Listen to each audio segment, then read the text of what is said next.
Good morning students, कैसे हैं आप लोग। उम्मीद करते हैं आप सब लोग अपने घर पे बहुत अच्छे से होंगे और खूब मस्त होकर के व्यस्त होकर के अपनी अपनी पढ़ाई कर रहे होंगे। देखिए, बोर्ड परीक्षा नज़दीक आ गई है।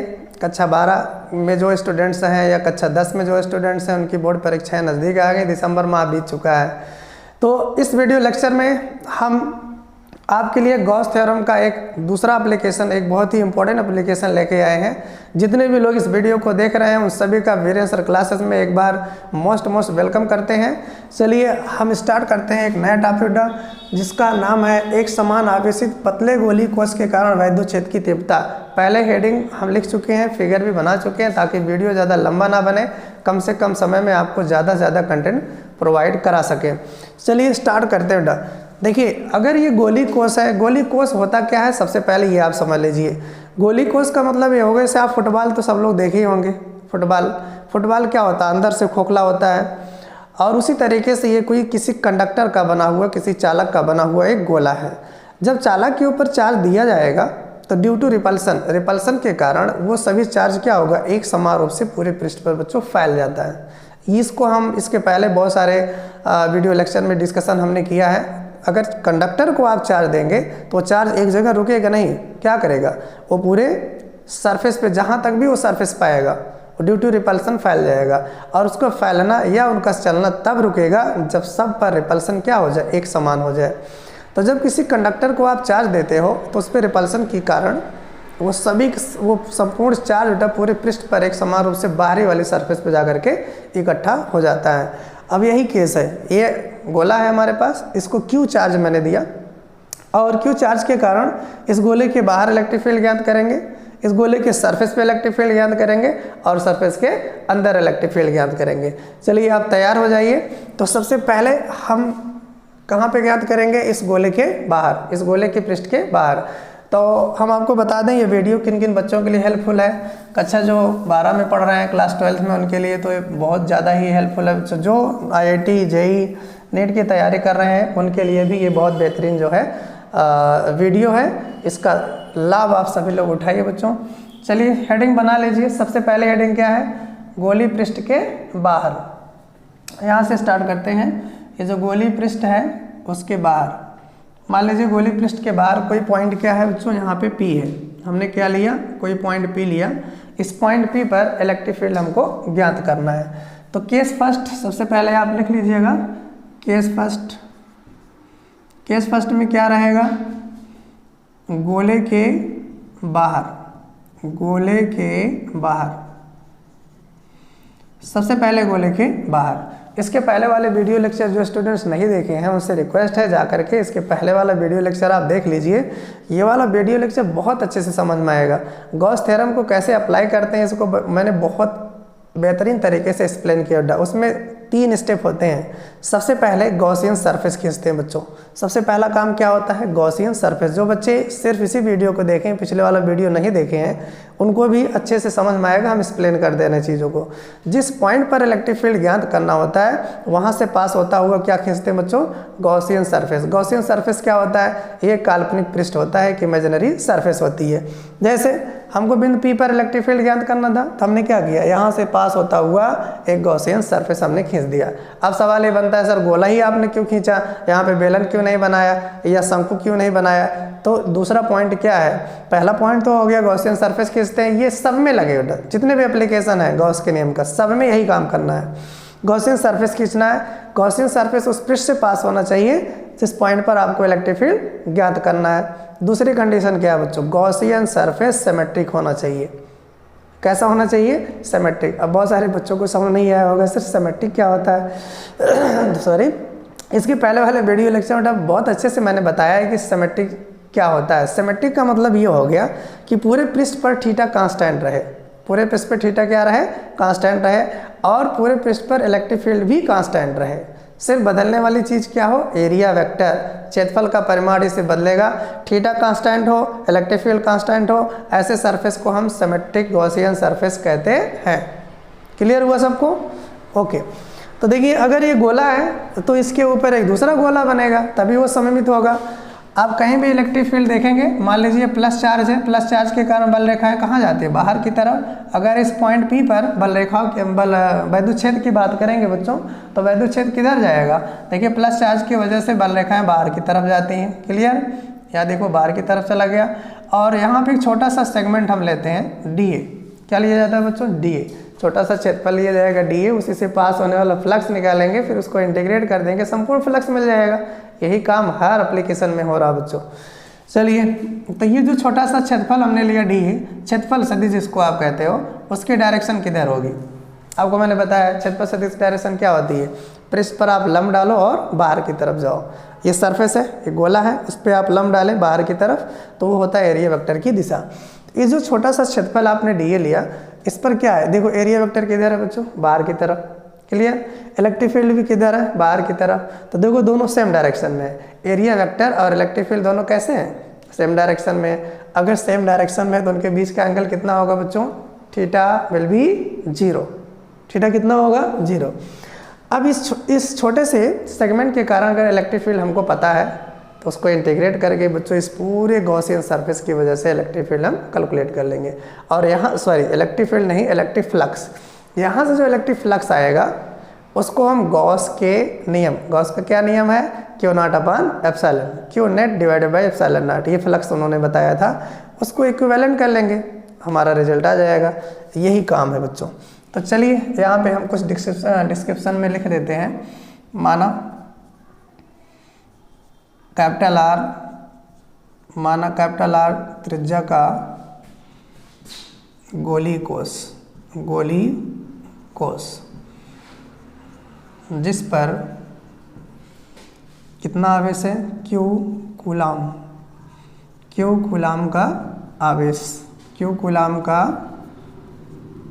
आवेश दिया गया है, Q कूलाम का आवेश दिया गया है। ठीक है, गोली कोश के बाहर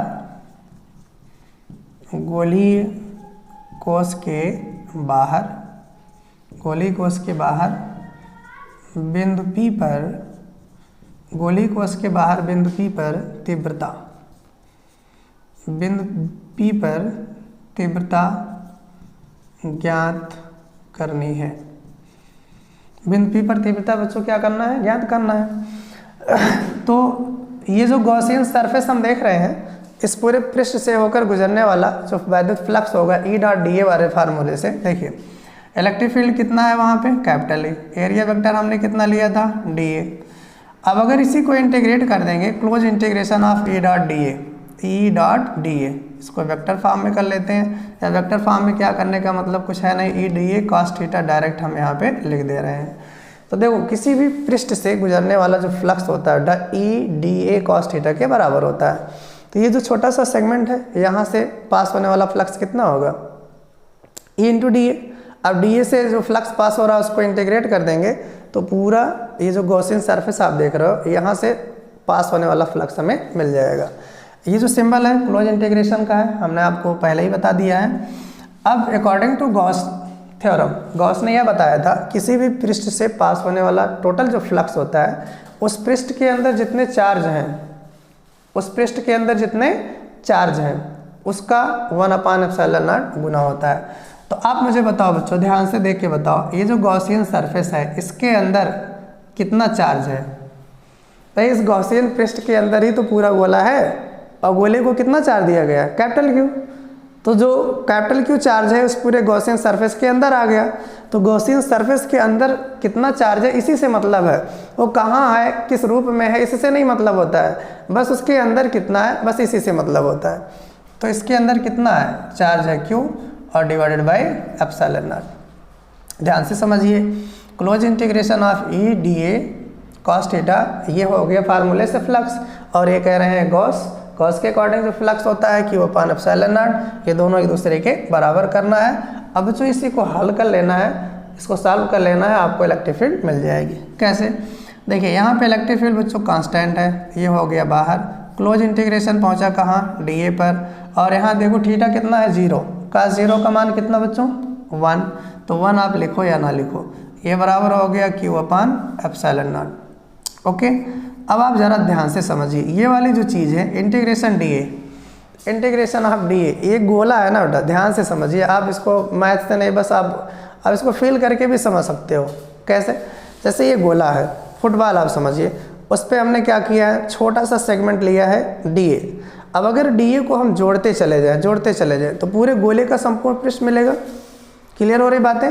फिर से सुनिए, ये गोला है, गोले पे हमने छोटा सा सेगमेंट क्या लिया, डी ए। अभी छोटे छोटे डी ए को अगर हम सब जोड़ लेंगे तो पूरे गोले का क्या मिल जाएगा बच्चों, संपूर्ण पृष्ठ मिल जाएगा। तो यही होता है इंटीग्रेशन। इंटीग्रेशन का मतलब क्या है, छोटे छोटे जो डी ए है ना उनको जोड़ लीजिए, डी ए, तो टोटल जोड़ करके कितना आएगा, जो इसका गोले का संपूर्ण पृष्ठ होगा। तो आपको फार्मूला यदि याद हो, गोले का संपूर्ण पृष्ठ, बहुत अच्छी बात है। कौन सा गोला, एक गॉसियन सरफेस वाला गोला। गॉसियन सरफेस, इसकी सेंटर से डिस्टेंस कितना है बच्चों, स्मॉल आर। सेंटर से डिस्टेंस कितना है, स्मॉल आर। तो बताइए यहाँ पे क्या होगा, इसका 4πr² बराबर Q/ε0। तो E बराबर आपका हो जाएगा, ये इसके नीचे जाएगा बच्चों, एक ही लाइन में इसको हम लिख दे रहे हैं 1/ε0 Q/r²।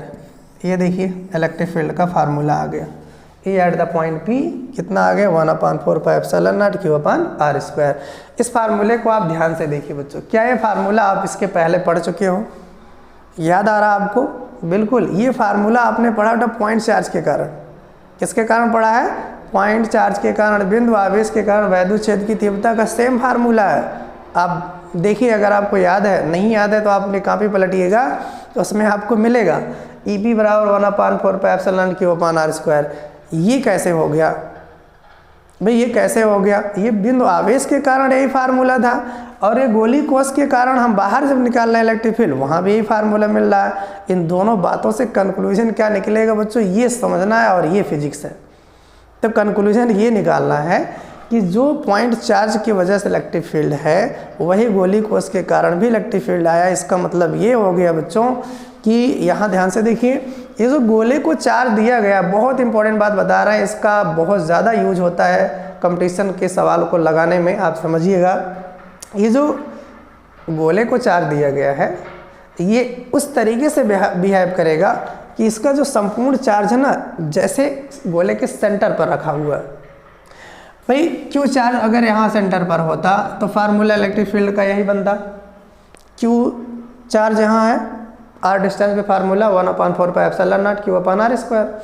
तो ये चार्ज यहाँ नहीं है, ये पूरे सरफेस पे फैला हो, तब भी वही फार्मूला आ रहा है। इसका क्या मतलब हुआ, ये संपूर्ण चार्ज इस तरीके से बिहेव कर रहा है कि जैसे कि ये सभी का, ये टोटल चार्ज गोले के सेंटर पर लोकेटेड हो। तो ये बात बड़ा इम्पोर्टेंट है, इस बात को नोट करना है। यहाँ पे हम लिख दे रहे हैं, इसको मान लीजिए समीकरण 1। तो समीकरण 1 से स्पष्ट है, समीकरण 1 से स्पष्ट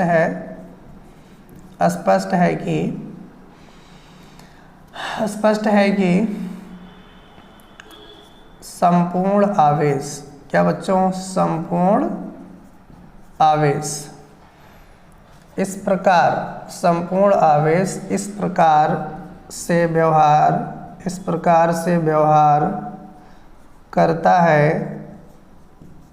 है जैसे कि इसे गोले के केंद्र पर रखा गया हो।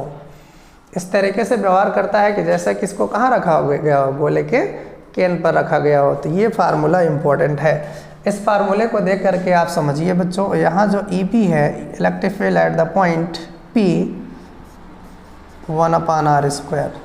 व्हाट इज आर, सेंटर से उस पॉइंट की डिस्टेंस। तो सेंटर की पॉइंट से डिस्टेंस, यहाँ भी दूरी के वर्ग के व्युत्क्रमानुपाती है। इन सब चीज़ों को बहुत ध्यान से आप समझा करिए, इन्हीं चीज़ों की ज़रूरत पड़ती है। दूरी के वर्ग के व्युत्क्रमानुपाती है आपका क्या, इलेक्ट्रिक फील्ड। तो यहाँ पर मैंने आपको ये बताया बच्चों कि गोली कोष के कारण अगर वो पॉइंट बाहर है तो वहाँ पे कितना इलेक्ट्रिक फील्ड बनेगा। अभी 2 पॉइंट और बचे हैं, ऑन द सरफेस और सरफेस के बाहर। तो इस वीडियो लेक्चर में बस इतना ही हम कर रहे हैं। इसके नेक्स्ट वीडियो में हम आपको ऑन द सरफेस और सरफेस के अंदर कितना इलेक्ट्रिक फील्ड बनेगा इसकी भी चर्चा कर लेंगे। ज़्यादा लंबा ना हो वीडियो इसलिए इसको हम छोटा बना रहे हैं। ठीक है बेटा, ओके।